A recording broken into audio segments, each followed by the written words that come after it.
আজকে আমি গিয়েছিলাম সাংস্কৃতিক অনুষ্ঠান দেখতে, যেটা অনুষ্ঠিত হয়েছে আমাদের গঙ্গারামপুর হাই স্কুলের একদম পার্শ্ববর্তী ময়দানে। সাংস্কৃতিক অনুষ্ঠানের সিঙ্গার ছিল ইন্ডিয়ান আইডল মনীষা কর্মকার। এছাড়াও গঙ্গারামপুরের স্থানীয় শিল্পীদের দ্বারা নাচ গান কিন্তু ছিল। তো যাই হোক, প্রোগ্রাম দেখতে বেরিয়ে পড়লাম আমি, টুবাই আর রাম। প্রচণ্ড ঠান্ডা, তার মধ্যে রামের স্কুটিতে করে আমরা বেরিয়ে পড়লাম প্রোগ্রাম দেখতে। এসেই দেখি আমাদের গঙ্গারামপুর পৌরসভার চেয়ারম্যান প্রশান্ত মিত্র বক্তব্য রাখছেন। তো যাই হোক, একটু ওয়েট করতে হলো।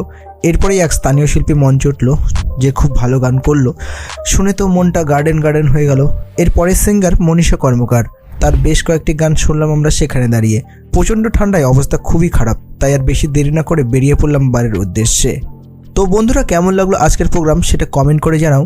পাশাপাশি এই ধরনের ভিডিও দেখতে আমার চ্যানেলটি সাবস্ক্রাইব করো। তো দেখা হচ্ছে নেক্সট ভিডিওতে, ততক্ষণ টাটা, বাই বাই।